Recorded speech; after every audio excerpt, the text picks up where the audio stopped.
Welcome to this week's Hardware Radar. We got about 13 different things that have been or will be released in the near future. Some of which are kind of cool and others are slightly concerning. elementsix, a company part of the Beers group. Oh god, this starts off good. elementsix announced that they want to revolutionize the cooling market by unveiling a copper diamond composite to achieve the next level of cooling. In a short company presentation video .powerpoint, they explain how their diamond-powered cooling works under wide applications like space technology and RAM and oh god, make this stop. They say their copper diamond mix enables them to work in the 800 watts per meter Kelvin range, which might sound like a lot, but how well this actually translates into performance still remains to be seen, and so far there is no news when this is coming out, or if this is coming out, or if this will ever hit the consumer market, but it would be kind of cool to test, but not this.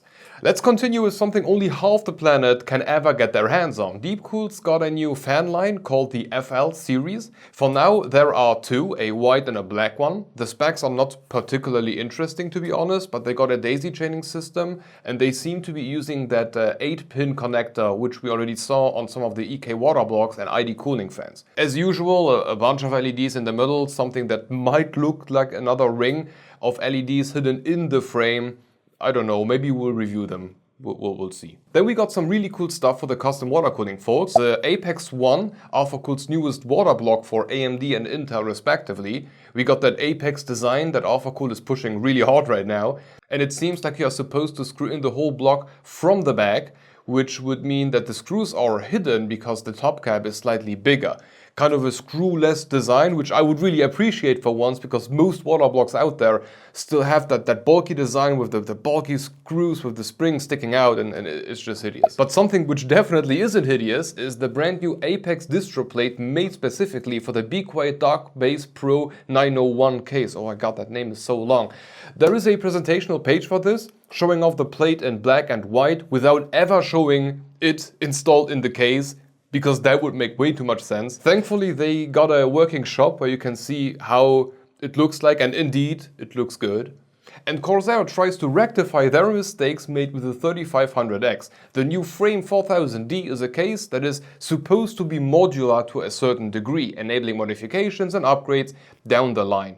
This thing got really cool stuff like the Corsair InfiniRail fan mounting system, allowing the front and top of the case to be used with up to 200mm fans. And I did not yet have a chance to use the system, but this does look like I would love it. Anyway, switchable panels all around and an eye-watering explosion animation. How good all of this actually turns out still remains to be seen, but it definitely looks interesting. Biostar just came out with a new B850 based motherboard for up to AMD 9000 series. Nothing too fancy, looks pretty bare bones and doesn't come with a lot of features. More for the work environment type of PC. Coming to Geometric Future, which got 3 new products. One may be interesting, one isn't really interesting, and one is at least something new. First up, we got the Eskimo Pro 42, a 420mm AIO with more RGB than I can handle. It uses their Squama 2503 fans, but based on my previous findings with Geometric Future AIOs, I'm not that sure if this thing will actually rock. Then we got 2 new fans, the 2503-14 and 14 reverse spinning, with 9 blades and a design that kinda reminds me of a certain Scythe fan. These could be good, and of course RGB, nothing gets released nowadays without RGB. And coming to the brand new Geometric Future Model 0, Flamingo.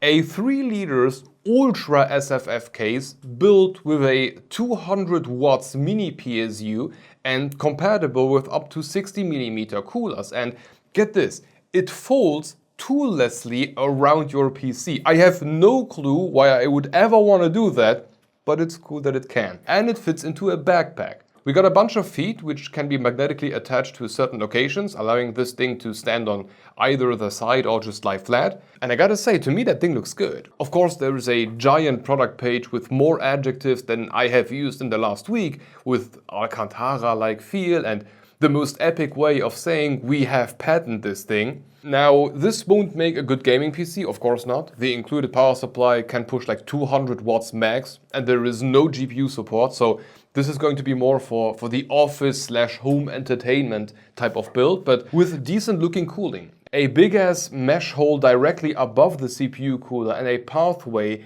out for the hot air. Finally, a miniature case where the power supply is not blocking half the cooler. Then Noctua did not release something, but they wanted to make sure that everybody turbocharges their home radiators. In a Twitter post followed by a Noctua level explanation page, they go over the benefits and efficiency you could achieve if you use their Noctua home products to install a bunch of NF812s under or on top of your radiator. Not that type of radiator, the home radiator. Makes perfect sense to me. I get that for half the world this might not seem like necessary, but here in Europe, where Noctua is based, oil and gas heatings get a lot more expensive, like really quick.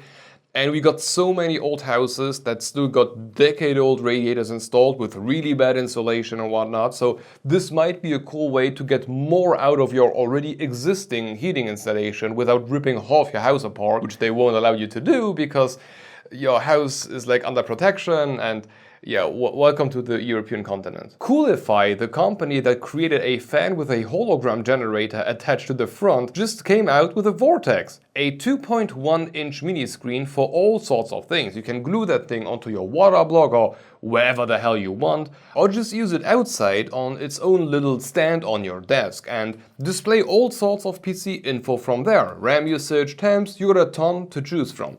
And the thing that makes me really happy is we got software. Somebody finally understood that connecting a screen with your phone's Wi-Fi to change a setting is not a good idea.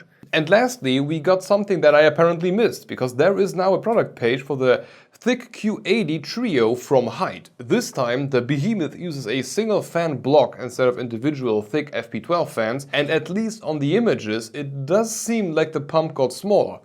Or maybe not, who knows, but this is definitely going to be one of the most interesting coolers of the year. You can already pre-order it now for a whopping 320 USD, and the estimated shipping date is currently set for April. So I already know I can clear my schedule for around that time. But to recap the THICC series from Hyte, this is the thickest cooler I've ever seen, and I've seen some thick coolers in my day. I don't want to know what this means, but these were all the interesting releases I found in the last week. If I missed anything or you want a company to be added to the radar, just tell me down below. Oh, on a side note, we have a Discord server, so if you want to join, the link is down below. And we got channel membership, so if you are planning to sell your soul for an OG poop emoji, that's one way to go. But if not, I'm also releasing the content to all members 2 or 3 weeks in advance. Except for the NDA stuff, because you know I don't want to get sued. Additionally, you can rest assured that the income will not only keep the channel afloat, but it will also serve to create a foundation to prevent this from happening. It's not okay. Poor little chip does not deserve to be treated this way. Anyway, thank you for watching, and if you want to continue, I just released the Corsair 3500X review, which didn't go too well. Anyway, hope to see you in the next one. Bye bye.